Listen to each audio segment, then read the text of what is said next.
You're watching the Penthouse Pod. I'm Yael Geffen, and we are with Nondomiso Kapai today, talking about buying your dream property, the ways to get there, the pitfalls, the mistakes that we make. We're here to educate and empower you. Okay, I'm a first-time home buyer, let's say. What is the journey? I know you're going to have feedback, I'm going to have feedback, but tell us a bit about the journey. And I love it that we're starting with first-time buyers. It's such an important segment because we all go through the journey of a first-time buyer. The journey starts with the self, understanding your life stage, where you are, because that determines a lot of other things, what type of property you want to buy, possibly where you want to buy. But importantly, it's around affordability, right? Because it starts with that. It's a big transaction. In fact, it is the biggest transaction that many will ever make in their lives. And, I always say it's important that you understand your own financial circumstances. And hopefully, as a first-time buyer or an aspiring first-time buyer, you're doing budgeting. Because you have to understand, where do I spend my money? How much am I getting? Do I have surplus? Is there a shortfall? How do I save up? Because saving is equally important for a big transaction. But I also want to focus on the credit rating, because that is what banks will look at when they lend. And I'm not so sure how many consumers know that you get a free credit report, one annually. No, when it's on our side, it's often the first time they've ever done it when they're purchasing a home. Yeah, and it is so important, and I want to mention, because this also talks to where the industry is. There's so much available out there with regards to tools. And I want to focus just here with the first step, that it is so easy to get a credit rating report. And whether you're engaging through a bank or an estate agent, it is widely available. And the bureaus are there. I mean, through the bureaus, it's easy to access that information for yourself as an aspiring first-time buyer. I do think even within that step, and I'll talk about specifically what we offer as Absa Bank, a pre-qualification tool, which is widely available. It is on the website. And simply what that tool does in under 10 minutes is give you a view of what you're likely to get from the bank should you be ready to purchase a property. And again, it's really about putting in your income and expenses as close as possible to what it is, in actual fact, what you earn and what you spend. But also what we do as a bank is that we're able to then tell you as well what your credit rating is, so that you can make an informed decision as a first-time buyer. So that is an important step. Step one that I do think a lot of consumers need to spend a lot of time. The second one, and I love it, location, do your research, location. It is an important factor, where you buy, and you have got to do your research. But again, there's help out there. I mean, Yael, through estate agents. I'd love to touch on that, if you don't mind. Please, yeah. Because that's really where we partner with our clients, is advising them on that. And location is really all about real estate and where you're choosing to live, and the value of the neighborhood. Is the neighborhood going to upgrade? Is it downgrading? Are you close to schools? Are you close to business nodes? Are there religious places of service there? Shopping centers, and when I bought my most recent property, that is what I looked at first. And because it was an investment property, especially if you're buying an investment property, buying to let, that comes in handy more than ever. And as a first-time buyer, location really is more pertinent than ever. You're so right, Yael. I couldn't agree with you more. I mean, it takes me back to when I bought my first property. And at the time when I was thinking about the location, 8 minutes from Sandton, all right, that's good. Easy access to the highways, okay, that's great. So that if I ever made a decision to let the property out, it would be attractive to the segment of the market that would want to work close to Sandton CBD, easy access to the highway. So location is so important. But again, life stage, right? I mean, Yael, you know, I'm a mom. When I bought my second property, there were specific things I was looking for. Security. And I was looking for facilities. Is it close to hospitals? Easy access to the school, traffic, what does traffic look like in the mornings, etc. So life stage tells you what things you need to consider. Right. So that you make absolutely the right decision for yourself and for your family. So that absolutely counts. But coming back to that second step around location, I do think, you know, estate agents sit with a lot of information as you advise and you guide. And I think we are so blessed to be in an industry where we've got such incredible experts that are able to provide that guidance around the area, what is coming in the area, maybe new developments, etc. That third step is really around now the property, and understanding the ins and outs of that property, and making sure that anything else related to that property you have a good understanding of. And I want to extend it to sectional title as well. Just for our audience. Yes. In layman's terminology. Yes. Sectional title. Unpack what sectional title is. And I'll keep it simple. Because sectional title is a scheme and it's managed by a body corporate. And within that scheme, a scheme has to run in a particular way, and there are rules around it, and you pay levies, right? As a customer. I'm aware. I am aware. A mistake that I once made in my property journey, where I didn't consider the cost related to and how they go up. levies and how they go up. And when the security improves, there's a new thing. There's a new cost. And the refuse and all of that. And the refuse and all of that. Sectional title. Which is excluding rates and taxes, by the way. Correct. Yael, because that sits separately.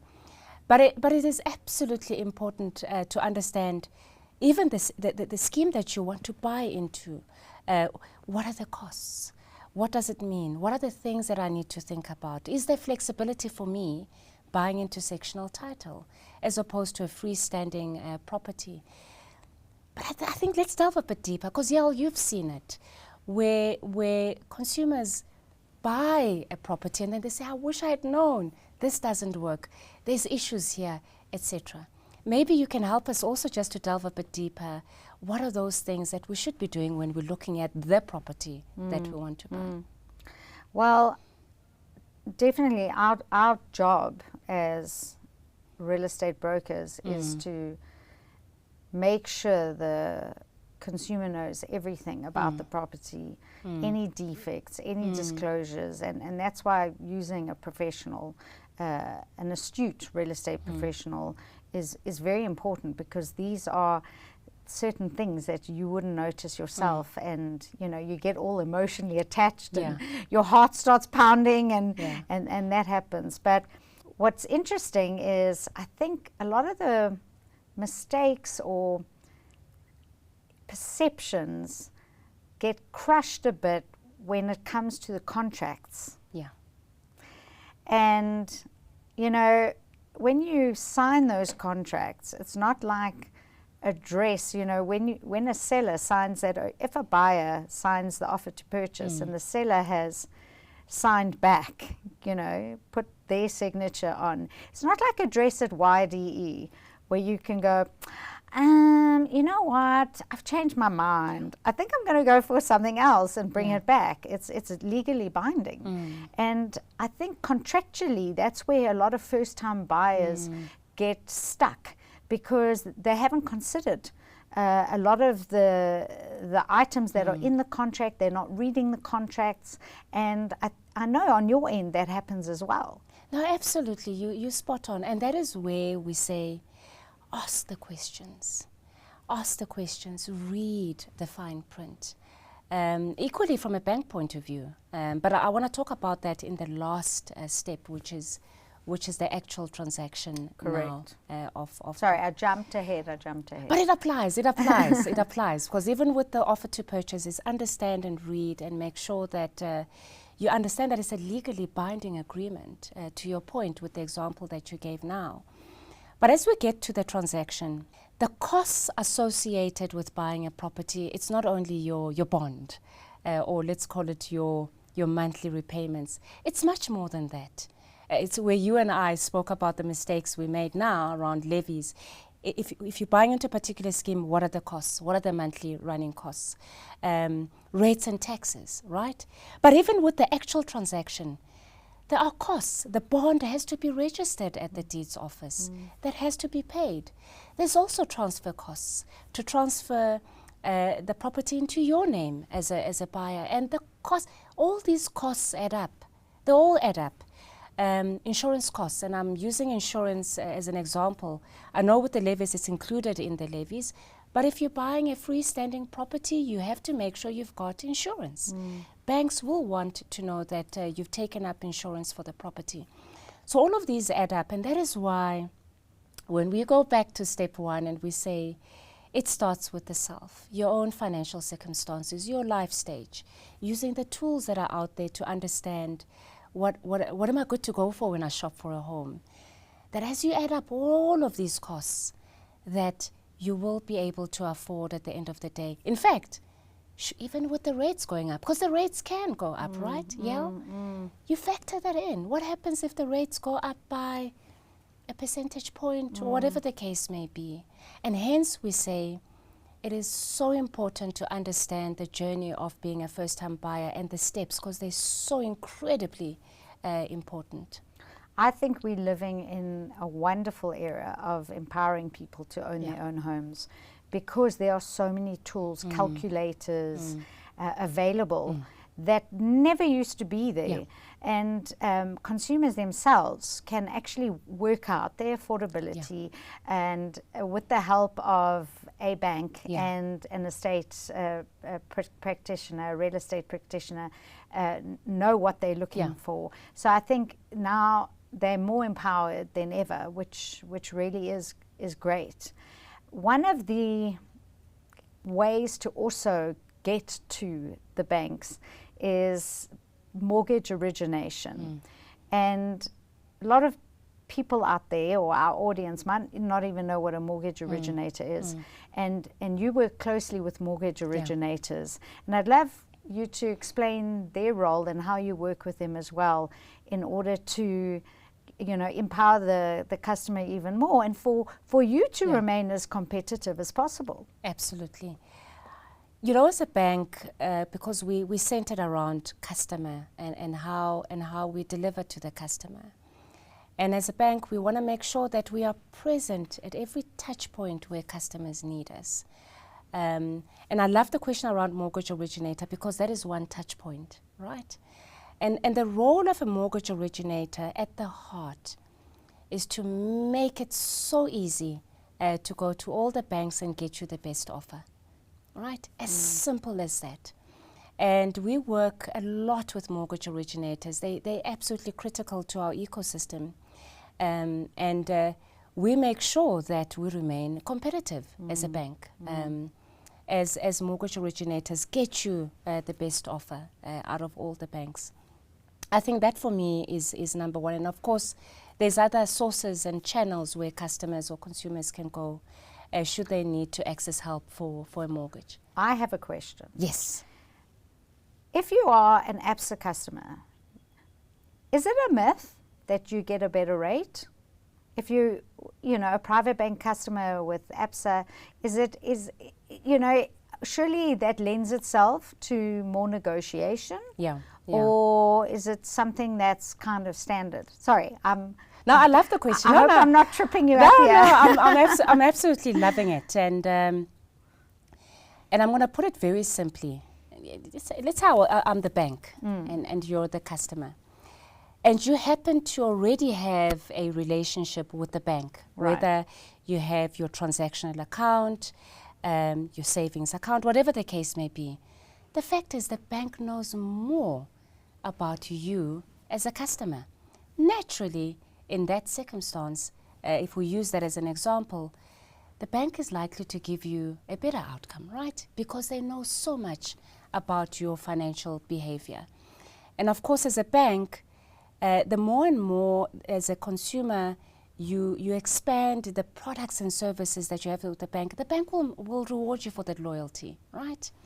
And I'm going to use one very simple example, and I'll apply it to myself because we want the audience to really understand at the heart how these things work.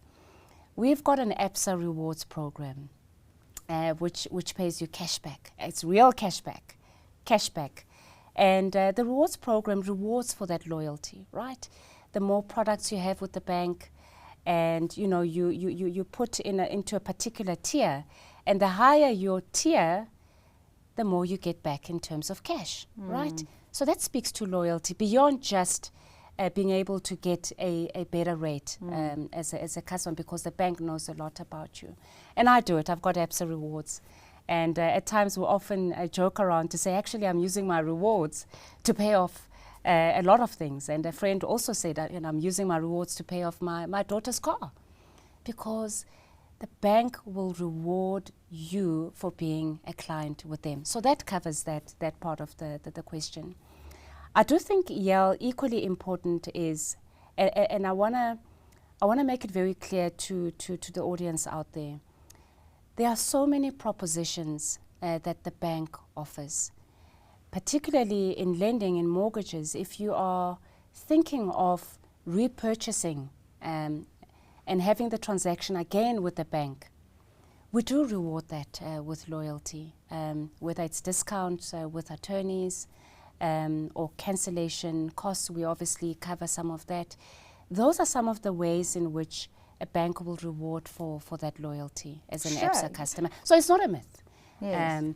But I also want to underscore a very important principle so that we don't miss the learning. And I'll try and steer away from bank jargon. A bank will price. So in other words, the rate I give you also has to consider what type of customer you are, right? So often when you hear bankers talk about risk-based pricing, it's true. If you're a great client and you handle your finances very well, remember we're going back to your financial behavior, your credit history and all of that. If that is absolutely superb, of course you're going to look much better from a risk perspective, because as a bank, I lend money, right? So there is an element of risk-based pricing.